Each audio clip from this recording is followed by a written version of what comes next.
Bonjour à tous et bienvenue dans Smart Patrimoine. Smart Patrimoine, l'émission qui vous accompagne dans la gestion de vos finances personnelles, mais qui décrypte également avec vous les enjeux et les actualités du secteur de la gestion de patrimoine. Une émission que vous pouvez retrouver tous les jours sur Bismart, sur bismart.fr, sur les réseaux sociaux de Bismart. Et bien sûr, vous pouvez nous écouter en podcast sur toutes les plateformes de podcast. Et au sommaire de cette édition, nous commencerons tout d'abord avec Patrimoine Passion, le rendez-vous dédié à l'investissement passion, plaisir ou alternatif de Smart Patrimoine.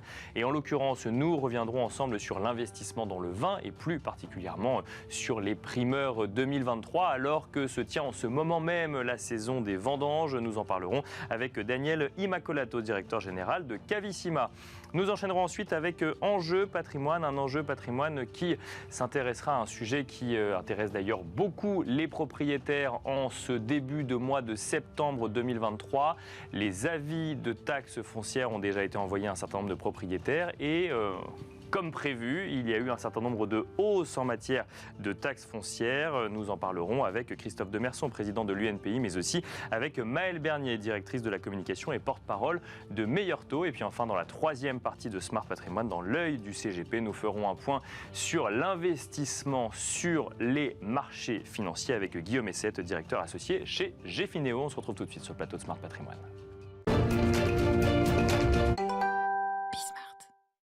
Et c'est parti pour Patrimoine Passion, le rendez-vous donc dédié à l'investissement plaisir, passion ou alternatif dans l'émission Smart Patrimoine. Nous avons le plaisir d'être accompagnés par Daniel Immacolato, directeur général de Cavissima. Bonjour Daniel Immacolato. Bonjour. Bienvenue sur le plateau de Smart Patrimoine. On trouvait intéressant de se voir alors que se tiennent en ce moment même les vendanges pour cette année 2023. Alors les vendanges ne vont pas forcément intéresser les investisseurs donc dans des bouteilles de vin ou dans le vin aujourd'hui. En revanche, on va s'intéresser aux primeurs 2022. Est-ce qu'on peut s'attendre déjà à une bonne année? Est-ce que les investisseurs voient des valorisations évoluer? Alors, la campagne elle s'est terminée il n'y a pas si longtemps que ça, en fait. D'accord. En partie 2022. Donc, là, quand on parle de primeurs, effectivement, c'est Bordeaux, essentiellement. Bien sûr. Plus quelques sorties en Rhône ou dans d'autres régions. Donc, c'est encore un petit peu tôt pour tirer des conclusions. Il y a eu une campagne primeur, effectivement, qui s'est déroulée. Je dirais, le cœur, ça a été autour du mois de juin. Mai-juin, on va dire, bien sûr, ouais. Et ça s'est poursuivi sur l'été. Donc alors ça concernait un millésime pour Bordeaux exceptionnel, le millésime 2022, donc il y a un très très grand millésime, encensé par la critique. Donc c'est un millésime qui a été encensé par tous les grands critiques. C'est vraiment un grand millésime. Le petit bémol, c'est que les prix de sortie en primeur étaient plutôt, de manière générale, assez élevés. D'accord. Ouais. Donc, du coup, les investisseurs ont eu un peu de mal à se positionner. Voilà, une approche un petit peu, à la fois une volonté de se positionner parce que c'est un grand millésime, bien sûr, dans une vision de très long terme. C'est un millésime qui va être unique, sur lequel on va revenir. C'est un millésime que tout le monde voudra avoir dans sa cave pour l'ouvrir à un moment donné, parce qu'il ne faut pas oublier qu'à la fin, l'affinité des bouteilles, c'est quand même de les boire. Ouais. Exactement. Mais en même temps, des prix de sortie qui étaient plutôt élevés, donc avec une réserve, je dirais, de valorisation immédiate plutôt courte. D'accord. Et un risque pour certains vins de prendre du temps avant de commencer à se valoriser. Donc, du coup, des investisseurs, ceux qui sont, je dirais, plus focalisés sur le court terme, court ou moyen terme, je dirais 4-5 ans, plutôt avec de la prudence. D'accord, oui. Et ceux qui sont vraiment sur une perspective long terme, voilà, une volonté de prendre des positions. Donc une très grande année, mais presque victime de son succès vis-à-vis des valorisations et qui a pu perdre un petit peu les investisseurs sur la manière d'aller sur l'année 2022 en matière d'investissement dans le vin. Après, c'est un choix clairement des propriétés de définir un prix de sortie. Bien sûr. Donc, et après, à partir de ce prix de sortie, il y a une demande plus ou moins forte qui fait que ça s'emballe ou ça s'emballe moins. Bien sûr. Ouais. Alors après, il faut mettre ça en perspective parce que effectivement, comme acheteur, on a pu trouver des fois que les prix étaient un petit peu élevés, mais objectivement, si on regarde des choses avec un peu plus de recul, on est toujours dans un contexte où le nombre, là on parle vraiment d'une catégorie de très très grands vins qui est assez peu disponible en termes de volume. En fait, il y a bien sûr, un problème de disponibilité. Même dans le vin, la rareté fait le prix, bien sûr. Ouais. Exactement, et la rareté est importante, et en même temps, vous avez la demande qui est toujours plus grande, parce que vous avez de plus en plus de gens dans l'ensemble des pays du monde qui ont les moyens aujourd'hui d'aller vers ce genre de bouteilles et qui sont en forte demande. Mais alors justement, la demande est plus grande de la part d'investisseurs ou de la part de consommateurs sur ces bouteilles? Les deux, c'est-à-dire que effectivement, il y a une demande d'investisseurs, mais en fait, c'est la demande de consommation in fine qui compte. D'accord. Et en fait, il faut vraiment avoir en tête que quand les vins sont mis en marché, ils vont être donc achetés par des acheteurs finaux ou des investisseurs, sachant que le vin, ces vins-là, ces grands vins, ne peuvent pas s'ouvrir tout de suite. Il faut Bien sûr, il faut les conserver. Oui. Exactement, il faut beaucoup d'années avant que l'apogée soit là, donc que ça fasse sens de commencer à ouvrir les bouteilles. Et d'ailleurs, ce qui a un deuxième effet, c'est-à-dire que quand les bouteilles commencent à s'ouvrir, il y avait une rareté au départ, et au fur et à mesure qu'elles commencent à s'ouvrir, il y en a de moins en moins, parce que sur un millésime donné, la quantité disponible s'appauvrit. Bien sûr. Ouais. Donc il y a une sorte de deuxième effet en termes de valorisation à terme. Mais disons que ce soit des investisseurs ou des collectionneurs, des grands amateurs, dans tous les cas, il faut garder les vins avant de les consommer.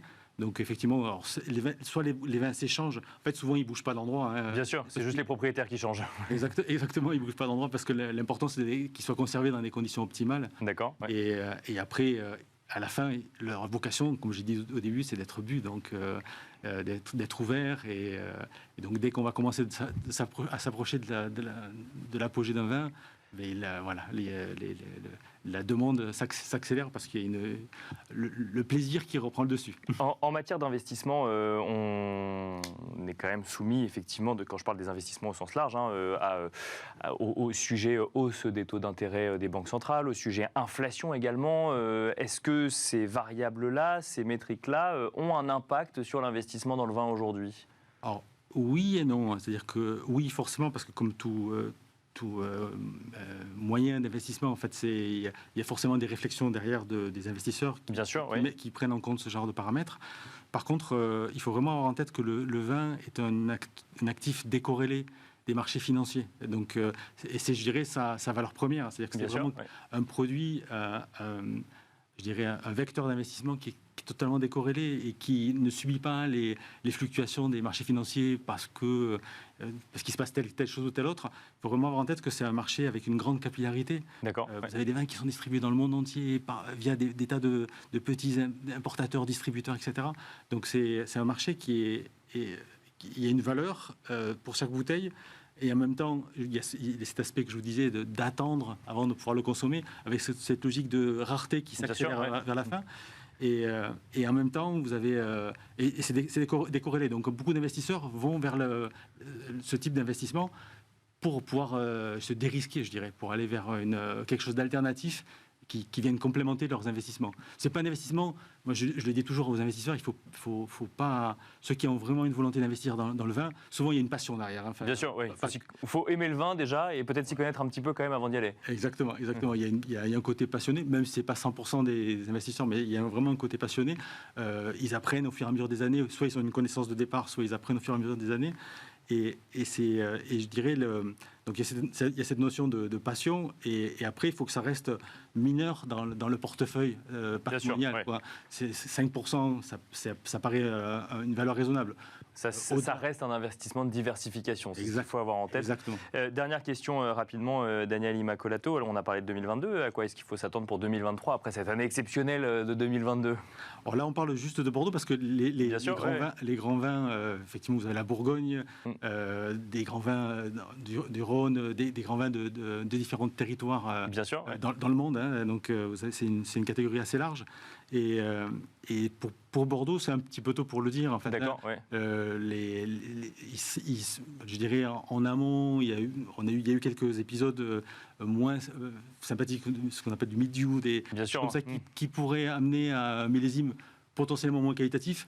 En même temps, les grandes propriétés ont tellement de moyens mis en œuvre pour s'assurer que les conditions soient optimales quoi qu'il arrive. Je pense qu'elles feront un joli millésime. Est-ce que ce sera un très grand millésime comme 2022 ? Ça paraît difficile. Merci beaucoup Daniel Immacolato d'être venu sur le plateau de Smart Patrimoine. Je rappelle que vous êtes directeur général de Cavissima. Merci beaucoup. Merci beaucoup. Et quant à nous, on se retrouve tout de suite dans Enjeu Patrimoine.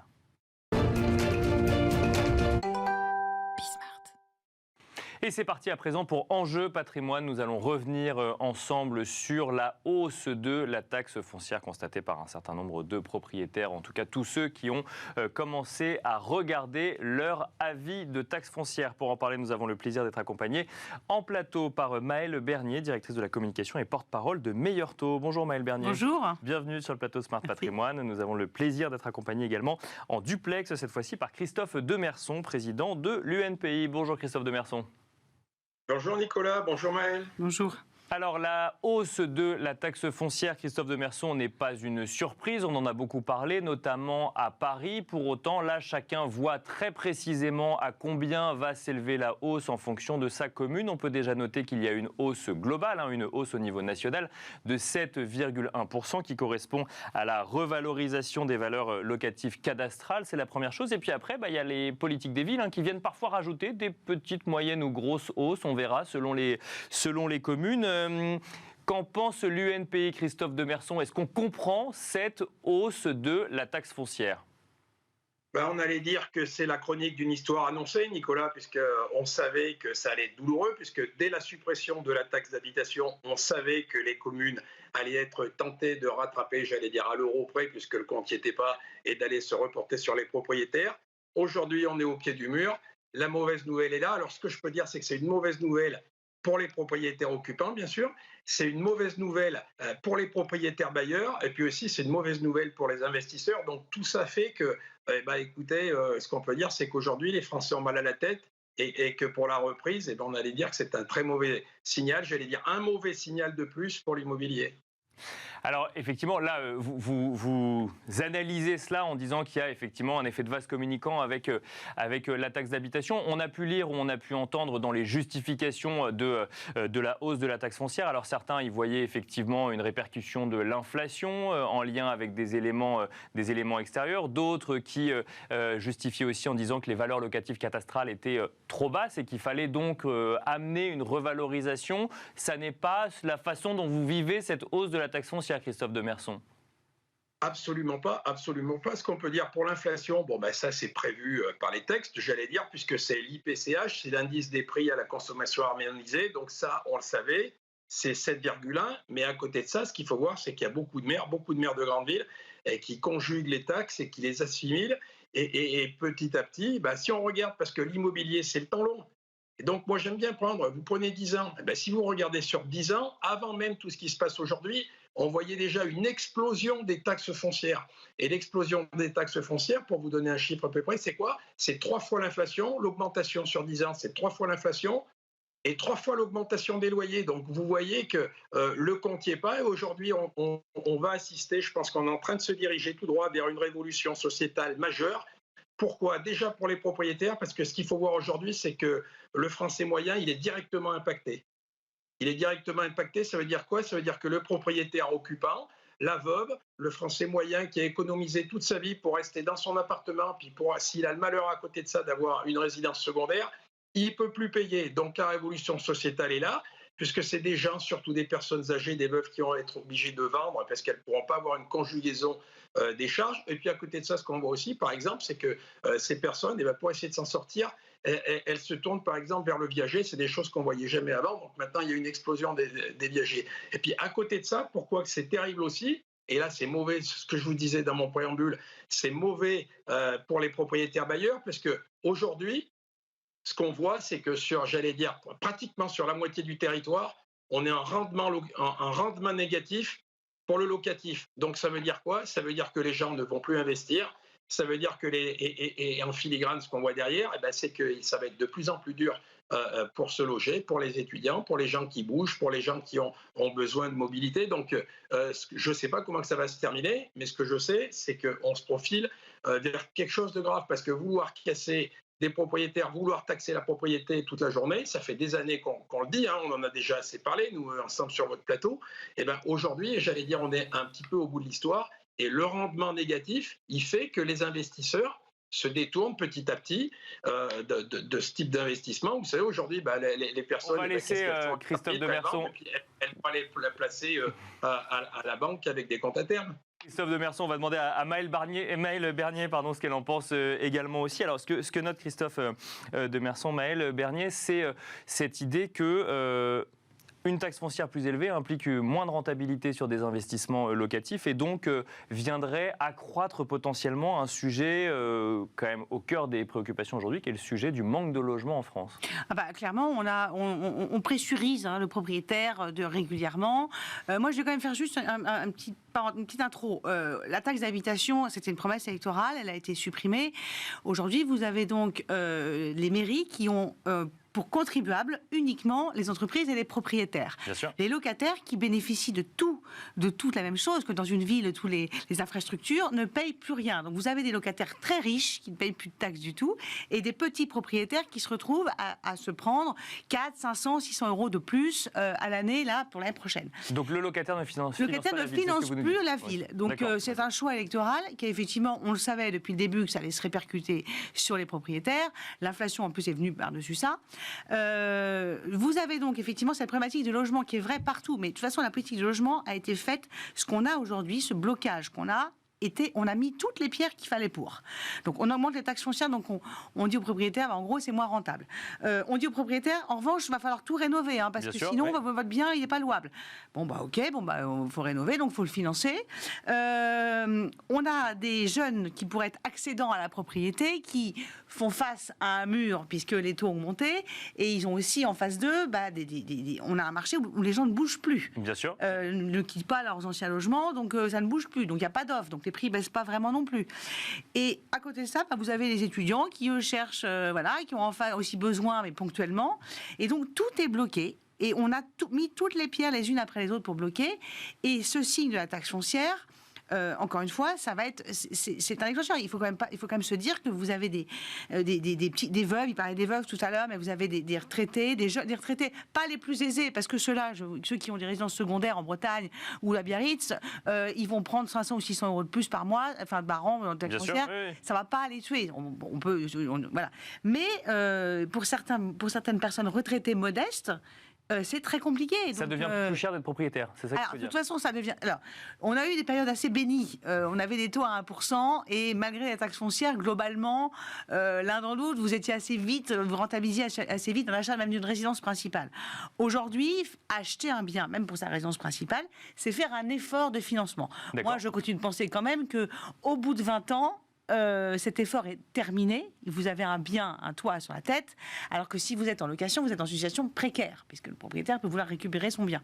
Mais cette taxe foncière va effectivement faire très très mal. Je pense qu'on a supprimé la taxe d'habitation sans réfléchir, et encore une fois, aujourd'hui, il y a une vraie inégalité face à l'impôt. Pourquoi des locataires ne payent rien sur le fonctionnement des municipalités quand les locataires assument tout, les propriétaires assument tout? Donc le sujet pour vous, c'est même pas le niveau de la taxe foncière dans certaines villes en particulier. Alors on a parlé de plusieurs villes, notamment Paris. Il y a Paris, mais Paris avait une taxe foncière qui était quand même paradoxalement très très basse, il faut quand même le reconnaître. Oui. Ça reste une surprise pour les Parisiens. C'est un peu plus cher, mais ça reste quand même très bas. Il y a des villes moyennes où on a fait une étude au mois de juillet, où vous avez, en gros, vous faites un crédit immobilier, donc vous avez 12 mois de remboursement à l'année.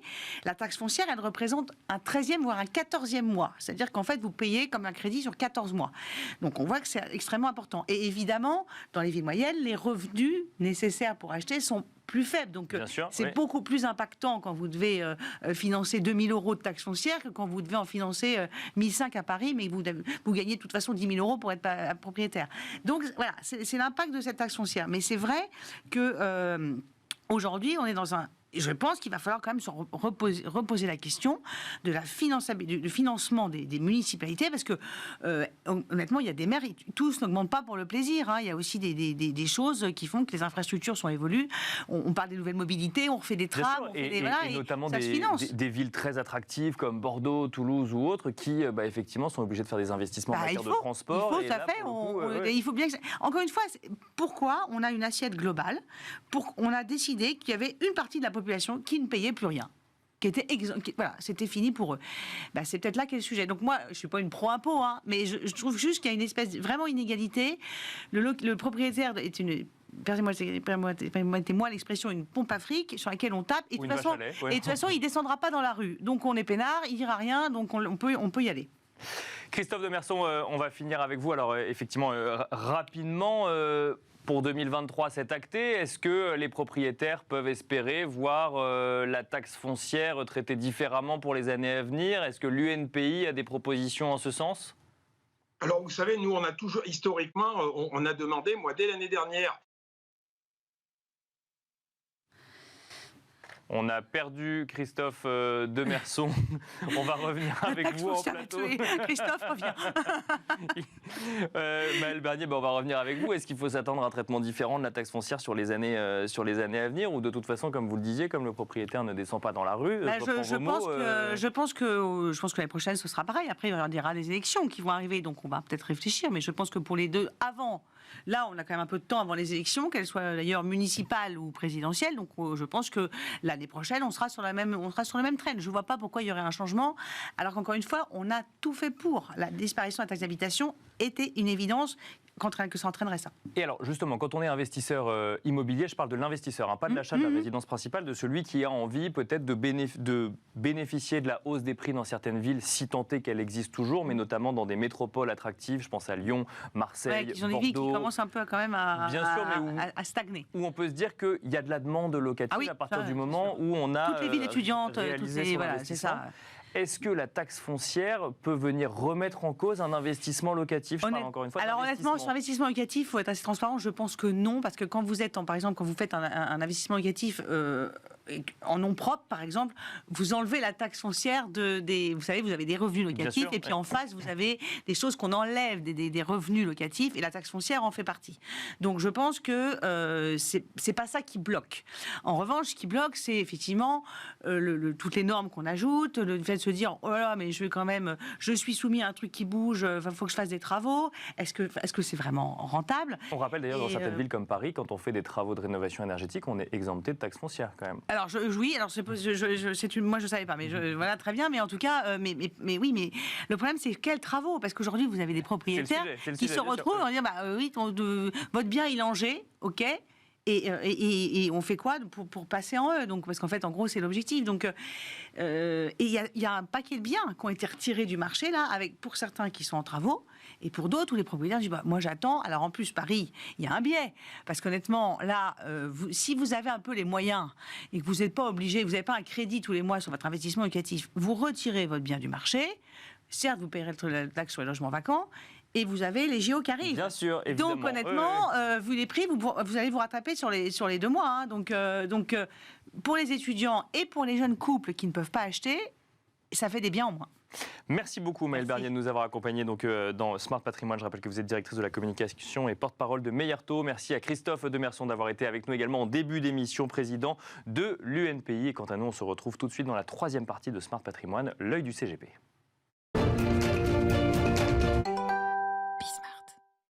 Et c'est parti pour l'œil du CGP, cette rubrique au sein de Smart Patrimoine qui permet à un conseiller en gestion de patrimoine d'exprimer ses convictions sur un sujet ou sur une thématique d'investissement. En l'occurrence, nous avons le plaisir d'accueillir en plateau Guillaume Essette. Bonjour Guillaume Essette. Bonjour. Bienvenue sur le plateau Smart Patrimoine. Vous êtes directeur associé chez Gfineo et avec vous, nous allons aborder l'approche que peuvent avoir les épargnants ou les investisseurs vis-à-vis des marchés actions. Comment aborder cette thématique pour la rentrée ?